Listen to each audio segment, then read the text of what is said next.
Praise the Lord. आप सभी को जय मसीह की। खुदावन यीशु के पाक जिंदा जलाली और कुदूस नाम में मैं आप सभी को सलाम कहता हूँ। Greetings to you in the matchless name of our wonderful saviour Lord Jesus Christ. मेरे भाइयों, मेरी बहनों, मैं जानता हूं आज जो वचन मैं आपके साथ शेयर करने वाला हूं, ये आप में से बहुतों का सवाल है कि आखिर ऐसा क्यों होता है। और मैं विश्वास करता हूं कि परमेश्वर आज अपने वचन के द्वारा आपसे बात करेंगे और आपको एक संतुष्टि देंगे और आपके मन को स्थिर करेंगे। आइए अब मैं कुछ उस टॉपिक पे बात करने से पहले मैं हमेशा की तरह आपको 10 मिनट तक एक विषय पे काउंसलिंग देना चाहता हूं और उसके बाद मैं आपके साथ परमेश्वर का वचन जो आप कल से वेट कर रहे थे वो मैं आपको देना चाहता हूं। पहली चीज मैं चाहता हूं आप सब ध्यान दें।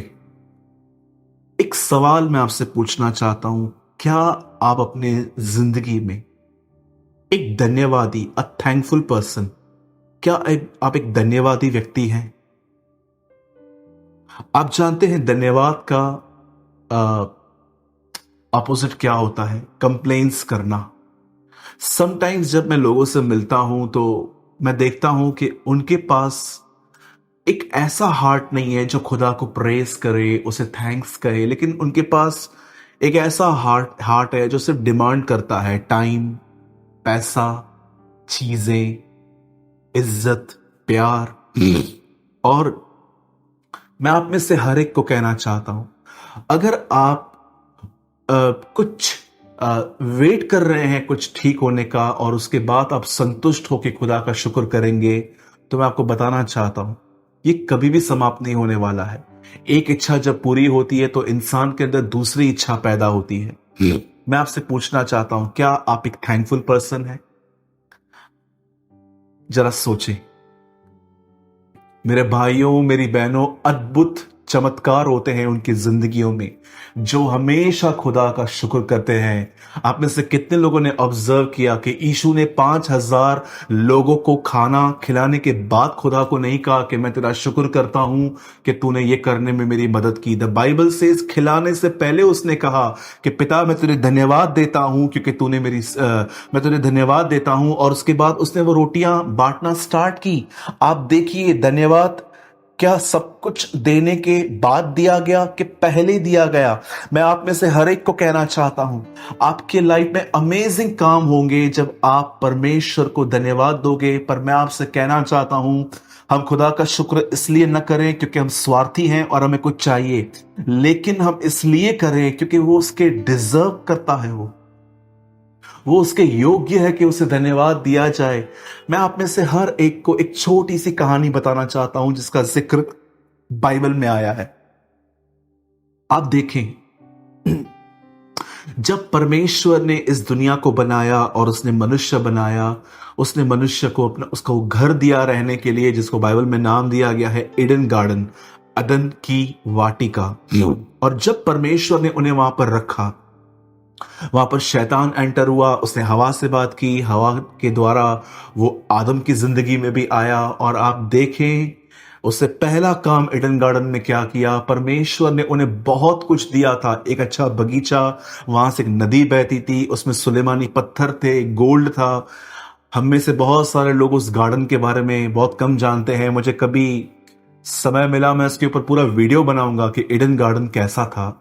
खुदा ने उन्हें एक महल में रखा और शैतान जब आया तो उसने उन्हें वो दिखाया जो खुदा ने नहीं दिया था, और हवा को दिया और हवा को दिखा के कहा कि ये देखो, ये खा लोगे तो खुदा की तरह बन जाओगे। आप में से कितने लोगों ने ये बात देखी? इतनी चीजें वहां थी, इतनी चीजें वहां पर ठीक थी, इतनी चीजें वहां पर आदम के लिए थी, वो नहीं, लेकिन जो खुदा ने नहीं दिया था शैतान ने उसे वही दिखाया। आज हमारी जिंदगियों में भी ऐसा ही होता है। हम कई बार उन्हें देखते हैं जो हमसे ऊपर और अच्छी लाइफस्टाइल जीते हैं, पर आप में से कितने लोग उन्हें देखते हैं जो आपके ही तरह, आपके ही देशों में, शहरों में रहते हैं, लेकिन वो आपसे बहुत कम जिंदगी जीते हैं। उनका फूड क्वालिटी आपसे बहुत कम है, उनके कपड़े जो होते हैं ब्रांडेड नहीं होते, उनके पास गाड़ियां ब्रांडेड नहीं होती, लेकिन हम हमेशा देखते हैं कि उससे उससे क्या मिला, उससे क्या मिला। और डेविल हमें कई बार फूल बनाता है कि देख खुदा ने तेरे लिए कुछ नहीं किया है, उसके मार्क्स देख कितने आए, तेरी परसेंटेज कितनी आई, वो देख कहाँ पहुंच गए, ये क्या पहुंच गए। अगर आप जिंदगी में इसीलिए संतुष्ट होते हो क्योंकि आपको खुदा दे रहा है, जी नहीं, हमारे पास जो है हमें उसी में संतुष्ट रहना चाहिए। मैं आप में से हर एक को कहना चाहता हूं, be a thankful person. Covid में जो चले गए उनको देखकर अपने मन में अविश्वास रखना कि वो भी खुदा में थे, फिर वो कैसे चले गए। लेकिन क्या आपने ये देखा, हजारों लोग बच भी गए। मैं आपके सामने बैठा हूं, मैं कोविड पॉजिटिव था, बहुत ही हाई कोविड हुआ था मुझे भी। कई बार मैंने ठीक होने के बाद, पॉजिटिव होने के बाद जब मैं नेगेटिव हुआ तो भी मुझे ब्रीथिंग की प्रॉब्लम थी। इवन आप कभी कभी आज भी देखते होंगे कि मुझे सांस लेने में कभी कभी मुझे तकलीफ होती है, पर मैं जिंदा हूं, मेरे तन पे कपड़े हैं, मेरे घर में भोजन है खाने के लिए, खुदा ने मुझे यहां से जाने के लिए ट्रांसपोर्ट भी दिया है। आप देखिए कितनी चीजें हमें खुदा ने दी हैं, लेकिन हम फिर भी उन्हीं चीजों को देखते हैं जो हमारे पास नहीं है। अगर हमारे पास जॉब नहीं है, लेकिन आप ये देख रहे हो खुदा ने आपको इतना भी दिया है कि आप 5 साल बैठ के खा सकते हो। खुदा ने कई लोग कहते हैं मेरे पास बच्चा नहीं है, लेकिन आप देख रहे हो कि आपके पास रेंटेड हाउस नहीं है, अपना घर है। मैं ये नहीं कहता हूं कि आपके पास नौकरी नहीं है तो आप चुप रहो, नो, आप प्रेयर करो, लेकिन don't be a man who always murmuring. उन लोगों की तरह न बने जो हमेशा कुड़कुड़ाते हैं, कंप्लेन्स करते हैं। याद रखिए, ये एक मेरी सलाह नहीं है, ये बाइबल की कमांड है। पॉल कहता है सब बातों में खुदा का शुक्र करो, सब बातों में प्रभु को धन्यवाद दो। आप जानते हो जब परमेश्वर को आप धन्यवाद देते हो तो आप परमेश्वर से एक्चुअली एक लैंग्वेज बात करते हो कि प्रभु मैं धन्यवाद इसलिए करता हूं क्योंकि आप मेरे साथ हैं, और जो मुझे चाहिए वो आपने मुझे सब दिया है। और अगर आपने मुझे कुछ नहीं दिया है तो उसका एक ही मतलब है, अब तक मुझे उसकी इतनी जरूरत नहीं है, शायद मैं दूसरों को देख के मांग रहा हूं। मेरे भाइयों, मेरी बहनों, बी अ थैंकफुल पर्सन। हजारों करोड़ों लोग हैं जो वैसे जीना चाहते हैं जैसे आप जीना चाह आज आप जी रहे हो, लेकिन वो नहीं जी पाते। उन बेचारों के पास उतना नहीं है, लेकिन खुदा ने आपको बहुत कुछ दिया है।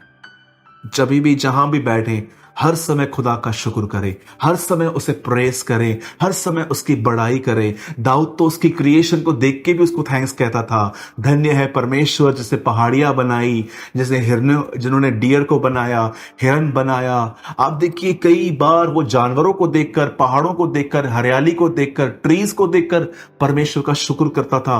पूरा भजन संहिता भरा पड़ा है, पूरे जबूर की किताबें भरी पड़ी हैं वहां पर। मैं फिर से कहता हूं, एक धन्यवादी व्यक्ति बने। आपके पास बहुत कुछ है, और याद रखिए अगर आपके पास नहीं है तो एक्चुअली आपको उसकी जरूरत नहीं है। जब आपको जरूरत होगी खुदा आपको कैसे भी प्रोवाइड करवा देगा। आमेन। आइए, मैं चाहता हूं, अब मैं उस वचन की तरफ आ रहा हूं जिसका कल से आप काफी लोग वेट कर रहे थे। मुझे बहुत सारे मैसेजेस आते हैं वेडनेसडे नाइट से ही कि ब्रदर प्लीज आप हफ्ते में ज़्यादा वीडियो अपलोड कीजिए। वैसे हम लोगों ने अभी बढ़ाया है, थर्सडे को हम लोग अपना मेन वीडियो पब्लिश करते हैं जैसे हमने आज किया। मंडे को हम बेसिक टीचिंग डालते हैं, और वेडनेसडे को हम डालते हैं क्वेश्चन और आंसर का वीडियो। हम हफ्ते में ऑलरेडी 3 वीडियोस डाल रहे हैं, और उसके बाद भी हम जूम मीटिंग्स डाल रहे हैं, होमवर्क डाल रहे हैं। जुड़े रहिए, आपको बहुत कुछ आने वाले दिनों में सीखने को मिलेगा। अब आइए, मैं चाहता हूं आप सब मेरे साथ खोलें मत्ती का 5वां अध्याय, मैथ्यू चैप्टर 5। आप सब खोल लीजिए, उसके बाद हम एक प्रार्थना करके इस वचन में आएंगे। मैथ्यू चैप्टर 5, मत्ती का 5वां अध्याय। Let's pray.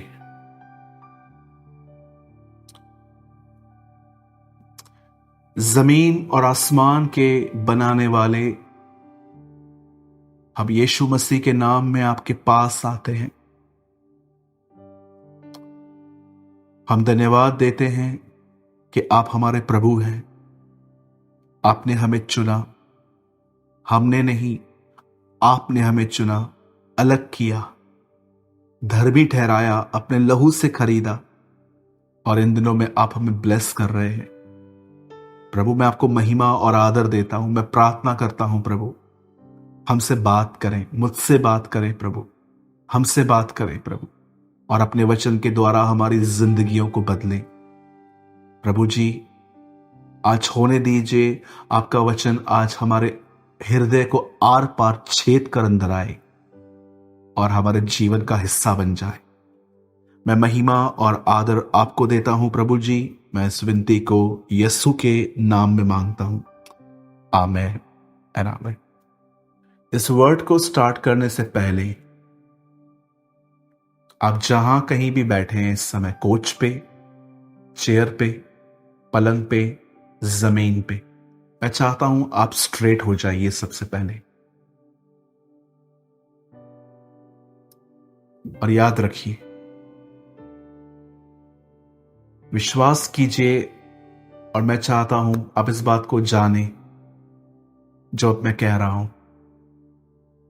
मैं आपको स्ट्रेट फेस पे ऐसे समझिए कि मैं आपके घर में हूं और मैं आपको कहना चाहता हूं, आज का वर्ड जो आज मैं आपके साथ शेयर कर रहा हूं, ये वर्ड आपके लिए बहुत इंपॉर्टेंट है।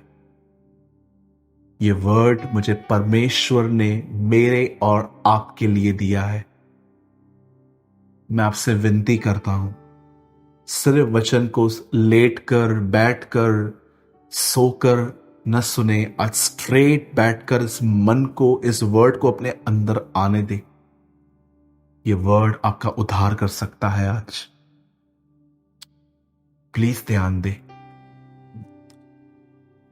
मैं आपके लिए एक वर्ड पढ़ रहा हूं जो इस समय आपकी स्क्रीन पर है। मत्ती 5 अध्याय और उसका 11वां वचन। धन्य हो तुम जब मनुष्य मेरे कारण तुम्हारी निंदा करें और सताएं और झूठ बोल बोलकर तुम्हारे विरुद्ध में सब प्रकार की बातें कहें।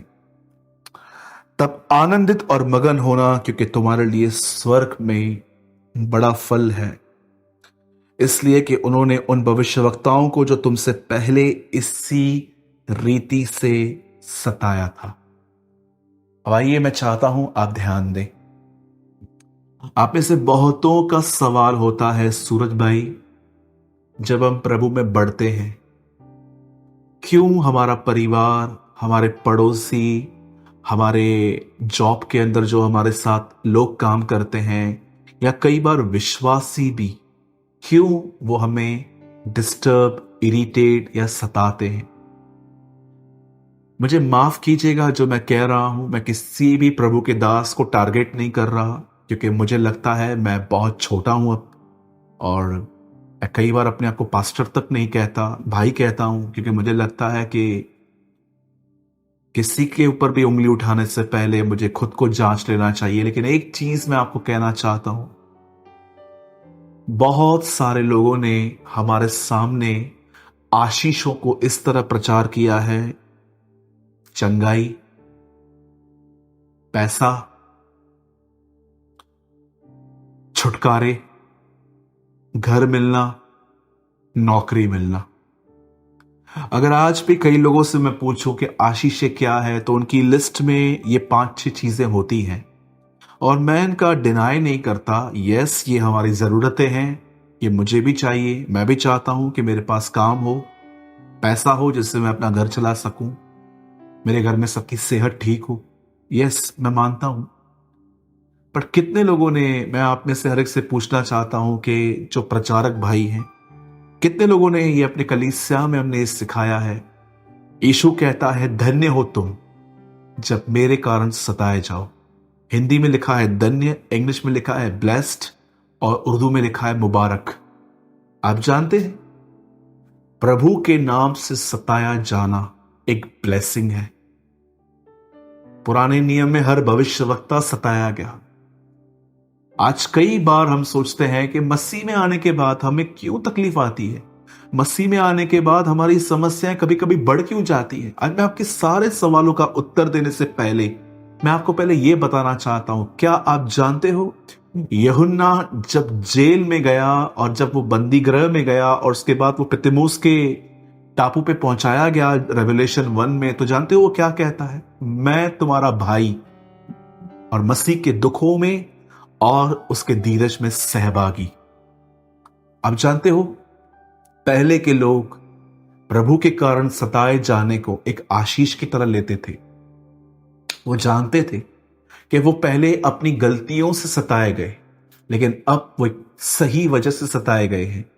मेरे भाइयों, मेरी बहनों, याद रखिए, अगर आप अपने घर के अंदर एक अकेले विश्वासी हो, आपका परिवार आपको नहीं समझता, आपके लोग आपको कलीसिया नहीं जाने देते, या कई बार आपका मजाक उड़ाया जाता है, मैं आपको कहना चाहता हूं, आप जानते हो आप क्यों सताए जा रहे हो? क्योंकि आप एक सही जिंदगी जी रहे हो। धन्य हो तुम जो धार्मिकता के कारण सताए जाते हो, और उसके बाद लिखा है जो मेरे नाम के कारण। सबसे पहले मैं आपको बताना चाहता हूं, सताया जाना भी एक आशीष है, ये ब्लेसिंग है। मैं जानता हूं आप में से कुछ लोग अभी भी नहीं समझते होंगे, लेकिन मैं इंट्रो दे रहा हूं, मैं शेयर अप करूंगा कि एक्चुअली क्यों परमेश्वर हम पे ये अलाउ करता है। मैं चाहता हूं सबसे पहले आपने ये बात समझ ली है, अब मैं आगे बढ़ रहा हूं। बाइबल कहती है धन्य हो तुम जब मेरे कारण सताए जाते हो, और बाइबल बताती है धन्य हो तुम जब धार्मिकता के कारण सताए जाते हो। याद रखिए, स्टार्टिंग से ही सच्चे लोग सताए जाते हैं। मैंने अपने कलीसिया में एक बार ये शेयर किया था, मैं आपको भी बताता हूं। चाइना के अंदर जब एक अंडरग्राउंड चर्च चल रही थी, तो वहां पर कुछ वहां के कॉप्स जो थे वो वहां पर आए, और उन्होंने सब देखा कि कोई व्यक्ति बाइबल प्रीच कर रहा है। 70-80 लोग वहां बैठे हुए हैं, और जब वो पुलिस वाले जो कॉप्स थे वहां पर आए और उन्होंने देखा कि ये सब हो रहा है, तब उन्होंने उन लोगों को कहा, हम तुम्हें एक ही शर्त पे छोड़ सकते हैं, तुम्हें एक काम करना है, अपनी बाइबल को नीचे रखो, उसके ऊपर थूको और अपना पैर उसके ऊपर रख के आगे चलो। इस तरह की सजा उन्हें मिली। सब लोग जब वहां से जा रहे थे, हर व्यक्ति बाइबल पे थूक रहा था, पैर रख रहा था, और एक ही बात कह रहा था, प्रभु आप मुझे माफ करना, आप मेरा दिल जानते हैं। लेकिन जब एक छोटी सी बच्ची को भी वहां से गुजरना था, उस बच्ची ने उस बाइबल पे थूका नहीं, उस बाइबल को उठा के उसने अपनी छाती से साफ किया और उन लोगों से कहा आपको जो करना है करो। एक छोटी सी बच्ची ने, और उन्होंने उसे मार दिया। मेरे भाइयों, मेरी बहनों, याद रखना, सताव एक सच्चे विश्वासी के हिस्से में आता है। मैं नहीं कहता हूं कि हम डिमांड करें कि खुदा हमें हम पर अलाउ करे, लेकिन अगर वो आ रहा है तो याद रखना एक ब्लेसिंग भी है। अब आप में से बहुतों का सवाल होगा कि ब्रदर सताव आता क्यों है, तो आज मैं आपको 2 रीजंस देना चाहता हूं क्यों सताव आता है हम लोगों पर।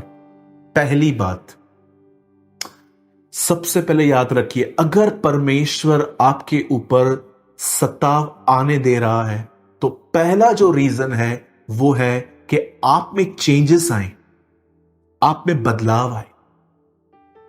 पहला रीजन जो मैंने बाइबल में फाइंड आउट किया वो ये था कि परमेश्वर चाहता है कि उनके लोगों में बदलाव आए, उसके लोग जो हैं वो मैच्योर हो और वो कंप्लीट हो। कितने लोगों ने ये पढ़ा है वचन,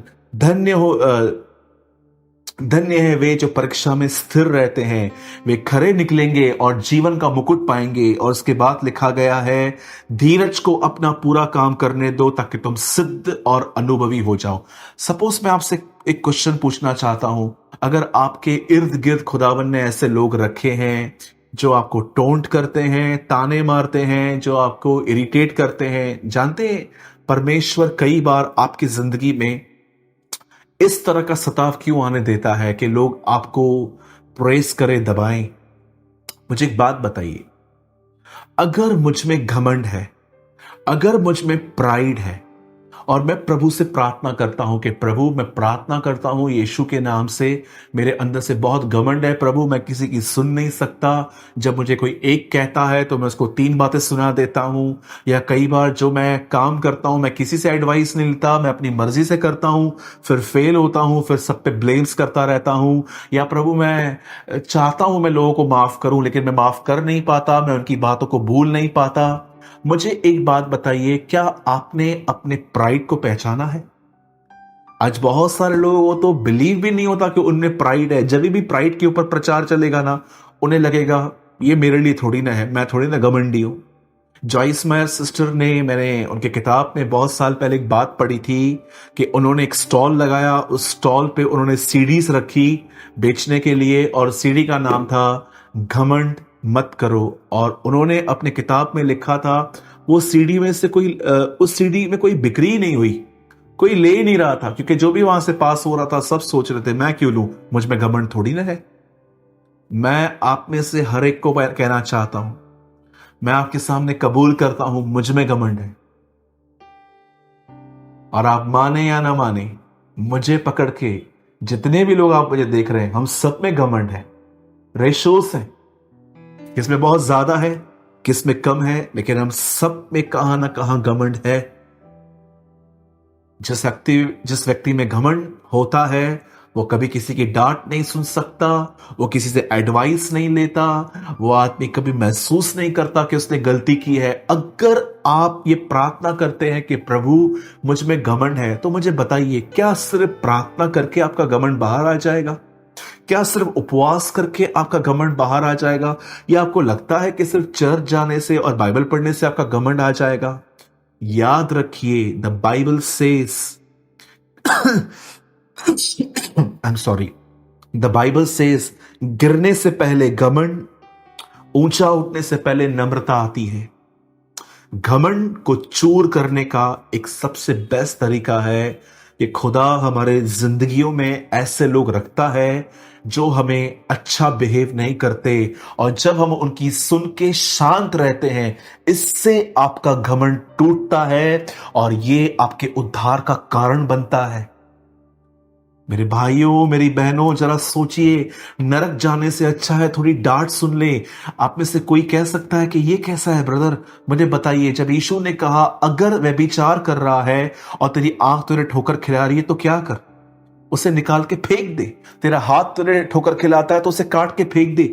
यीशु फिजिकली ये नहीं कह रहा था कि आंख निकालो, हाथ काटो। यीशु ये कह रहा था कि जब ये अंग तुम्हें नरक जाने से नरक लेके जा रहे हैं तो अच्छा है कि कट हो जाए। इट मींस इन्हें मरने दो, इन्हें तकलीफ होने दो। यीशु ये नहीं कह रहा था कि आंख निकाल दो। क्या उसे नहीं पता कि अगर दाहिनी आंख निकाल दी तो मैं बाई आंख से देख सकता हूं कुछ गलत? दाया हाथ काट दिया तो क्या मैं बाया हाथ से काम नहीं कर सकता हूं? यीशु क्या कह रहा था कि जब व्यभिचार आ रहा है सामने तो अंधे हो जाओ। वैसे ही यीशु यहां पर यह समझा रहा था हमें कि जब तुम्हें लोग कुछ कहते हैं सुन लो, शांत रहो, मेरे करीब आओ। याद रखिए, लोगों को सुधारने की कोशिश न करें, उन्हें खुदा ही समझा सकता है। हमारा काम है शांत रहना और एक डिसेंट वे में लोगों से बात करना, उन्हें समझाना। पर मैं आपको बताना चाहता हूं, कई बार परमेश्वर अगर आपको ऐसे लोगों के बीच में रखता है, चाहे वो मदर इन लॉ हो, चाहे वो फादर इन लॉ हो, चाहे वो आपका भाई हो, चाहे वो आपकी बहन हो, या आपके ऑफिस में काम करने वाले, या आपके कलीसिया के लोग ही क्यों ना हो, अगर खुदा ने आपके आसपास ऐसे लोग अलाउ किए हैं, तो मैं आपको बताना चाहता हूं, उसका एक रीजन ये है कि आपका प्राइड टूटे। और जिस दिन खुदा ने कहा कि यस अब ये ठीक हो चुका है, मैं आपको कहना चाहता हूं, खुदावन फिर अलाउ नहीं करेगा। Trust me. अब में से बहुत सारे लोग इस बारे में समझ नहीं पाते हैं इस चीज को। और एक रीजन, परमेश्वर अगर हम पे इस तरह के सताव को आने देता है तो उसका मुख्य कारण है कि हम में चेंजेस आए, हम में बदलाव आए। कोई भी आपके लिए रेड कारपेट इन दिनों में नहीं बिछाएगा। आप जॉब पे लेट जाओगे कई बार, तो परमेश्वर, ये बातें होंगी।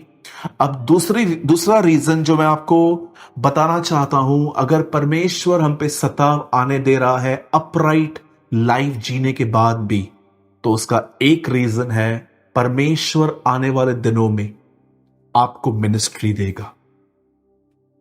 वो आपको सेवकाई देगा, और वो जानता है उस सेवकाई से पहले उसे आपके जीवन में, आपके इनसाइड लाइफ में, आपके हार्ट में कुछ करना है। जब मैं ऐसे लोगों को सुनता हूं जो पुलपिट पे खड़े होकर लोगों को ताने मारते हैं, कंडेम करते हैं, उन्हें वहां से पर्सनली डांटते हैं। मैं एक चर्च में था और वहां पर जो पास्टर साहब थे, मैं देख रहा था वो बहुत गुस्से में, और उनके जब परमेश्वर किसको गुस्सा दिलाता है ना, कि परमेश्वर अगर किसी से, किसी के अंदर से गुस्सा करता है, तो मैं आपको बताना चाहता हूं उस गुस्से में भी आपके अंदर आंखों में पानी आ जाएगा कि खुदा मुझसे क्या प्यार करता है। लेकिन कई बार जब आप देखेंगे तो लोग अपनी फ्रस्ट्रेशन पुलपिट से निकालते हैं। ये एक साइन है कि ये वो लोग हैं जिनके इनसाइड काम नहीं हुआ है, और जो पर्सनली बात करने की हिम्मत नहीं रखते हैं, इसीलिए वो पुलपिट से लोगों को ताने मारते हैं। परमेश्वर नहीं चाहता कि आप इस तरह की सेवकाइयां करें, जो पुलपिट से इस तरह लोगों को ताने मारना, कंडेम करना, नीचा दिखाना, उन्हें ऐसा प्रेजेंट करना कि मुझे तेरी बातें पता है। आप सोचिए, अगर आप एक पासवान हैं और अगर आप ये कर रहे हैं, एक व्यक्ति को समझाने के लिए आप 200 लोगों की मीटिंग खराब करते हैं, और आपको इन बातों का लेखा देना पड़ेगा। बाइबल कहती है तेरा भाई अगर पछताए, तेरा भाई अगर गलती कर तो उसे समझा। वहां ये नहीं लिखा है कि पुलपिट से वहां पर बातें कर। मेरे भाइयों, मेरी बहनों, परमेश्वर अगर हम पे सताव अलाव करता है तो उसका पहला रीजन है हम में चेंजेस आए, हमारे अंदर से घमंड निकले और एक हम्बल व्यक्ति बने। परमेश्वर मूसा के द्वारा इज़राइल से कहता है कि हे बनी इज़राइल, मैं तुझे जंगल से इसलिए लेकर आया ताकि तू दो बातें समझे कि मनुष्य केवल रोटी ही से नहीं परंतु परमेश्वर के वचन से जिएगा, और तू नम्र बने। घमंड सिर्फ प्रार्थना से नहीं निकलता, घमंड तब निकलता है जब आप किसी के अंडर में आके उनके हिसाब से चलते हो। इस तरह से प्राइड निकलता है। और मैं आपको आज भी कहता हूं, आप अपने जीवन में जरूर कुछ लोगों से मिलना पसंद नहीं करते हो। आप में से कुछ लोग जरूर होंगे कि जब वो आता है या वो आती है तो आप वहां से निकल जाते हो। क्या रीजन है? जब आप एक घमंडी व्यक्ति को पसंद नहीं करते तो याद रखिए, अगर आप घमंडी हो तो लोग आपको कैसे पसंद करेंगे? मुझे बताइए। आप दूसरों की बातों को काट के अपनी बात करते हो। आप सिर्फ बात करते हो, मुझे ऑनर नहीं मिला, मुझे प्यार नहीं मिला, मुझे ये नहीं मिला, मुझे वो नहीं मिला। जब आप दूसरों से एक्सपेक्ट नहीं करते हो कि वो आपके साथ ऐसा बिहेव करें, तो क्या लोग आपको पसंद करेंगे इस तरह से? मेरे भाइयों, मेरी बहनों, परमेश्वर ने अगर सताव अलाव किया है तो हमारे बदलाव के लिए किया है। इसलिए यहां पर लिखा है, धन्य हो तुम, ब्लेसेड हो तुम जब सताए जाते हो। आप राइचसनेस में आ जाओगे, राइट लिविंग जियोगे आप। और दूसरा कारण जो मैं आपको बताना चाहता हूं अब वो ये है कि परमेश्वर आपको मिनिस्ट्री के लिए प्रिपेयर कर रहा है। आप जानते हैं, आप में से कुछ लोग होंगे जो मिनिस्ट्री करते होंगे, छोटी बहुत कॉटेज मीटिंग लेते होंगे, चर्च के अंदर वर्शिप करते होंगे, किसको काउंसलिंग करते होंगे फोन पे। आप देखिए, आज परमेश्वर आपका उपयोग कर रहा है। मैं आप में से हर एक को कहना चाहता हूं, परमेश्वर नहीं चाहता कि आपके पास एक ऐसी मिनिस्ट्री हो जिसमें आप लोगों के बिहेवियर से फ्रस्ट्रेट होकर इस तरह के प्रचार करें पुलपिट से। परमेश्वर इससे पहले कि आपको उपयोग करे, वो आपको बदलता है। और देखिए अब यहां क्या हुआ। शाऊल अपनी सेवकाई धीरज न होने के कारण खो चुका था। आप जानते होंगे कि भले ही वो सेवकाई में था, वो राजा था, लेकिन खुदा का हाथ उस पर नहीं था। क्यों परमेश्वर ने इस व्यक्ति से मुंह मोड़ दिया? क्यों परमेश्वर ने इस आदमी के ऊपर से अपना हाथ, अपना अभिषेक, अपना आत्मा ले लिया? जानते हो रीजन क्या था? बाइबल साफ साफ कहती है कि शाऊल कहां न कहां अपनी सेवकाई में इसलिए फेल हुआ क्योंकि वो चीजों को करने में बड़ा तेज था। वो शांत नहीं रहता था, परमेश्वर के समय का इंतजार नहीं करता था। आज भी आप देखिए, कितनी छोटी छोटी एज के लोग सेवकाई कर रहे हैं जिन्हें कोई अनुभव नहीं है, सिर्फ बाइबल पढ़ के सेवकाई। क्या इस तरह खुदा किसका इस्तेमाल करता है? मुझे आज भी याद है कि मैं एक प्लेस पे किसी व्यक्ति से मिला और वो बाइबल कॉलेज होके आए थे। और जानते हो उन्होंने मुझे क्या बोला? बोला, सूरज भाई, आप जानते हो मैं बाइबल कॉलेज क्यों गया? मैंने बोला, क्यों? बोला, मैं इसलिए नहीं गया कि मुझे खुदा का कलाम सीखना था या मुझे बढ़ना था। मैं इसलिए गया ताकि मैं सीख लूं और फिर मैं एक पास्टर बन जाऊं और प्रचार करूं। आप सोचिए कहां मसीहत पहुंच गई है कि बाइबल को हम इस्तेमाल कर रहे हैं ताकि हम खुद पास्टर बन जाएं, जबकि ये बाइबल पहले हमें अपने लिए दी गई है कि हम मसीह के स्वरूप में और समानता में बदलते जाएं, और परमेश्वर की इच्छा होगी तो वो हमारा उपयोग करेगा। बाइबल कहती है शाऊल कहां ना कहां अपने दिनों में इसीलिए फेल हुआ क्योंकि वो बड़ा तेज था, परमेश्वर के समय का इंतजार नहीं करता था, बहुत सारे निर्णय वो अपनी बुद्धि और समझ से करता था। जानते हो, परमेश्वर ने शाऊल के जीवन में जो बातें देखी थी, परमेश्वर नहीं चाहता था कि वो सेम गलतियां दाऊद करे। परमेश्वर चाहता था कि वो कमी जो शाऊल में थी वो कमी दाऊद में ना आए। क्या कमी थी मुझे बताइए? जब परमेश्वर ने उस व्यक्ति का अभिषेक किया, आपको पता है शाऊल राजा बनना भी नहीं चाहता था, खुदावन ने उसका इस्तेमाल किया। यह मत कभी कहिएगा कि शाऊल परमेश्वर की कभी भी कोई उसका चुना हुआ नहीं था या प्रभु को कोई नहीं मिला इसलिए उसने उसका चुनाव किया। नहीं, परमेश्वर कभी एक गलत व्यक्ति को चूज नहीं कर सकता। इवन यहूदा इस्करियोती को भी यीशु ने चुना था, लेकिन क्या डिफरेंस था? इन्होंने शुरुआत बहुत अच्छी की, लेकिन इन्होंने अपनी बुद्धि, अपने घमंड में आके अपनी सेवकाई खुद खराब की। परमेश्वर ने कभी भी परमेश्वर गलत व्यक्ति का चुनाव नहीं करता, लेकिन वो लोग खुद ऐसा चुनते हैं जिससे वो गलत ठहरते हैं। इसलिए बाइबल नहीं बताती है कि प्रभु ने चुना ताकि यीशु को पकड़वाया जाए। वहां लिखा है और उसने यहूदा को चुना, जिसके साथ लिखा गया है कि वो उसका पकड़वाने वाला बना, था नहीं, बना, became, he became a trader. जब परमेश्वर ने शाऊल को चुना तो उसकी चॉइस थी कि ये आदमी आए, और ब्यूटीफुल क्वालिटीज थी उसके अंदर। वो हम्बिल था, किंग नहीं बनना चाहता था, छुप गया हुआ था, और वो अपने घर के अंदर एक कामकाज करने वाला व्यक्ति था। वो अपने पिता के गधों को चराता था। आप जानते हैं द बाइबल से परमेश्वर का वचन कहता है कि आहिस्ते आहिस्ते शाऊल ड्राइव होता गया, सक्सेस का घमंड आ गया। उसके बाद उसने नबी की सुनना बंद कर दी, खुदा की सुनना बंद कर दी। अब ये व्यक्ति अपनी सेवकाई खुद करना चालू हो गया और परमेश्वर उससे पछताया, और परमेश्वर ने दाऊद को वहां से तैयार करना शुरू किया था। और जब दाऊद का अभिषेक हुआ तो सेवकाई तुरंत नहीं दी गई। परमेश्वर ने इसी शाऊल को अलाउ किया कि वो दाऊद पे बार बार जानलेवा हमले करे, क्योंकि कहां ना कहां दाऊद गोलियत को मारने के बाद बहुत फेमस हो गया था, और शाऊल समझ गया था कि ये कमिंग किंग है, और कई बार उसने उसको मारने की कोशिश की। दाऊद देखिए कहां कहां छुपता रहा, कहां कहां भागता रहा। मोस्ट भजन सहायता, मोस्ट साम्स उसने शाऊल से भाग भाग के लिखे थे। कभी वो चट्टान में घुस गया, पहाड़ों के नीचे, वहां पर उसने लिखा प्रभु मेरे छुपने का स्थान है। कई बार उसने बातें लिखी कि प्रभु मेरा दृढ़ गढ़ है, प्रभु मेरे लिए ये है, प्रभु मेरे लिए वो है। ये सिर्फ एक कविताएं नहीं है, ये उसका एक अनुभव भी था, एक्सपीरियंस भी था। शाऊल दाऊद के पीछे, दाऊद खुदा के पीछे। और जब एक टाइम ऐसा आया जब शाऊल खत्म हुआ और दाऊद पूरे इज़राइल के ऊपर हेब्रोन से लेके पूरे यरूशलेम तक उसने राज्य किया। और आप जानते हैं दाऊद अलग जगहों पे गिरा, शाऊल अलग जगहों पे गिरा।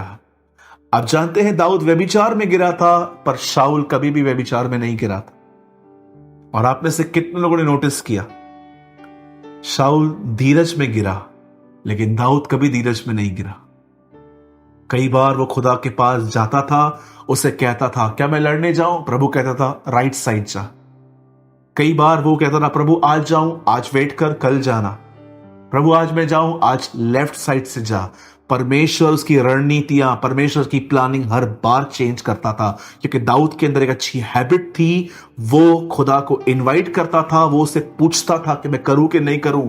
आप जानते हो ये इंसान में कब पैदा होता है? जब वो आदमी टूटता है, ब्रोकन होता है।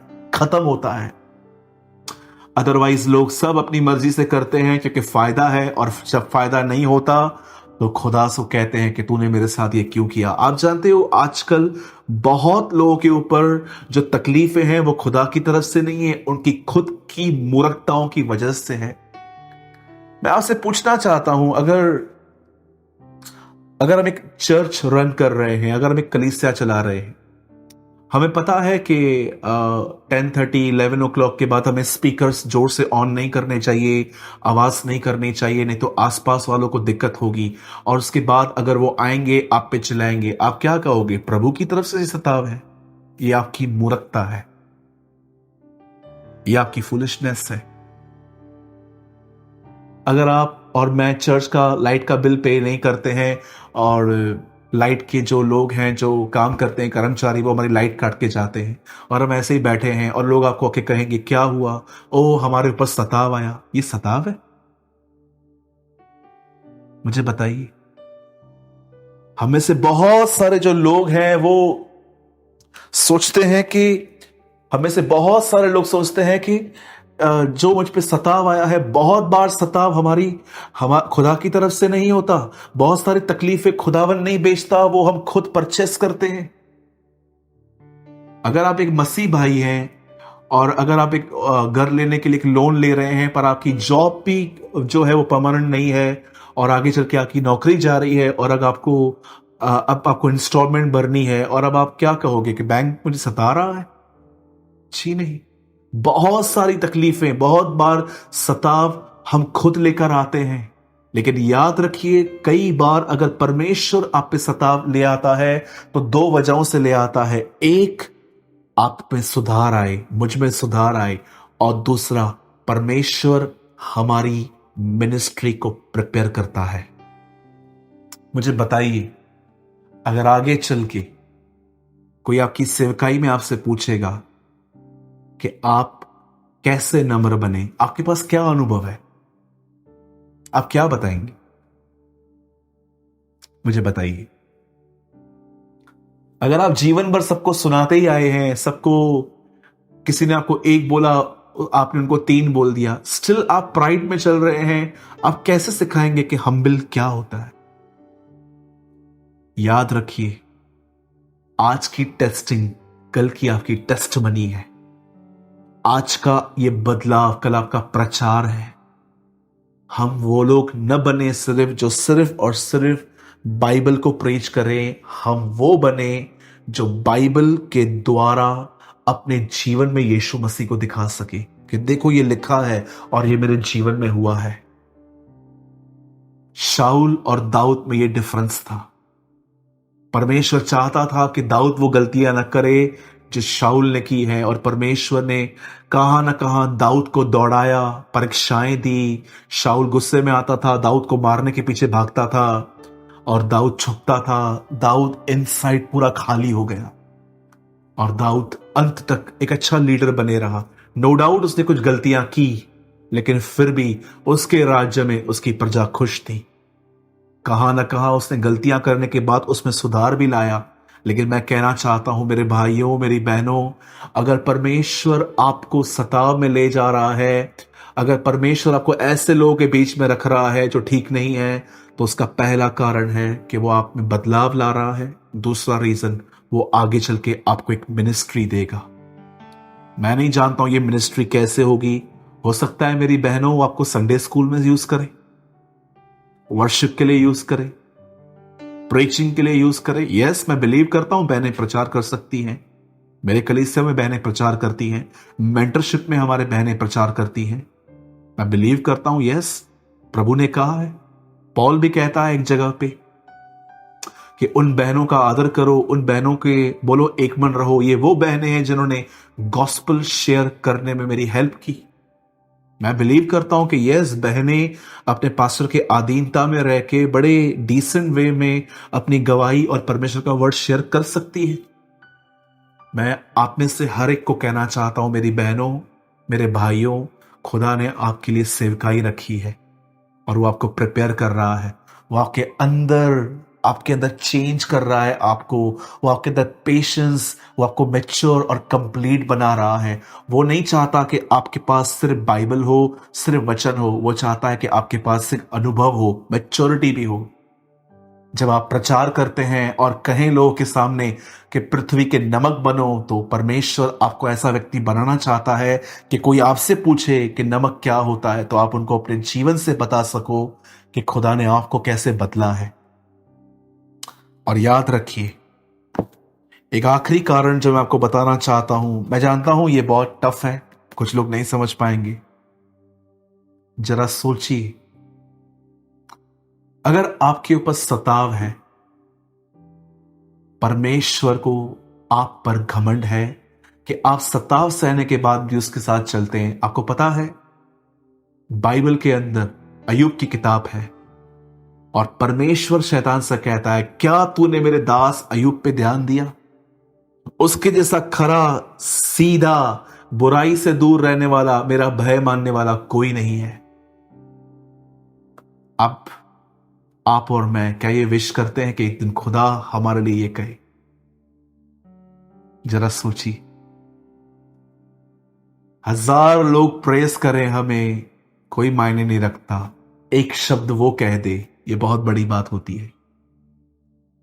जरा सोचिए, परमेश्वर अपने व्यक्ति को पॉइंट करता है शैतान की तरफ, क्या तू उसे जानता है? वो सीधा, खरा, भय मानने वाला। ये बात अलग है कि बाद में अय्यूब टूटा, लेकिन वो फिर भी एक अपराइट लाइफ जी रहा था। जरा सोचिए कि अगर आप एक ऐसे व्यक्ति हो जो सताव फेस करने के बाद भी खुदा के साथ चलते रहते हो, खुदा आने वाले दिनों में डेविल को कह सकता है, ये मेरा व्यक्ति है। प्लीज ऐसे व्यक्ति न बने जो शैतान खुदा से कहे कि देख, तेरा व्यक्ति है लेकिन मेरी बातों को मानता है। Live a upright life. मैं बिलीव करता हूं कि आज के वचन के द्वारा आपने कुछ लर्न किया होगा। बहुत सारे लोग हमें इस तरह भी सताते हैं कि आपने धर्म बदल दिया है, आपको पैसे मिले हैं क्रिश्चियन बनने के, मुझे भी कहा जाता है। लेकिन इट्स ओके, हमें बुरा नहीं मानना। हम जानते हैं कि यीशु ने हमारा धर्म नहीं, यीशु ने हमारी जिंदगी बदली है। मैं एक सिंधी परिवार से आता हूं, मैं आपको कहना चाहता हूं, मैंने कोई धर्म नहीं बदला है। मैंने उस सच्चे ईश्वर पर विश्वास किया है जिसने मुझे बनाया है। कई सारे लोग आपको बोलेंगे आपने धर्म बदल दिया, आपको पैसे मिले, अब आप क्रिश्चियन हो, आप ये हो वो हो। जिन्हें जो कहना है कहने दीजिए, डोंट बी वरीड। उनकी गलती नहीं है, वो सच्चाई को नहीं जानते। लेकिन हम जानते हैं हमें क्या मिला है। हम जानते हैं कि हम किसके पास आए हैं। हम किसी ऐसे व्यक्ति के पास नहीं आए हैं, ऐसे खुदा के पास नहीं आए हैं जो सिर्फ हमारे रिलीजन को चेंज करने में इंटरेस्ट रखता है। हम उसके पास आए हैं जिसने हमारी जिंदगी बदली है। और याद रखिए, वो लोग जो आज आपको ये कह रहे हैं, कल यही लोग आपसे दुआ करवाएंगे और परमेश्वर आपकी दुआओं को सुनकर उन्हें छुएगा, उन्हें स्पर्श करेगा और वो भी आपके साथ यही कहेंगे कि तुम्हारा यीशु सच्चा है। जय मसीह की। आइए हम दुआ करें। प्रभु, मैं आपको धन्यवाद देता हूं आज के वचन के लिए कि आपने हम पर बहुत सारी बातें प्रकट की। प्रभु, सताव सिर्फ एक सताव नहीं, वो एक आशीष भी है। होने दे प्रभु कि हमारे विचारों को बदलने में आप हमारी मदद करें।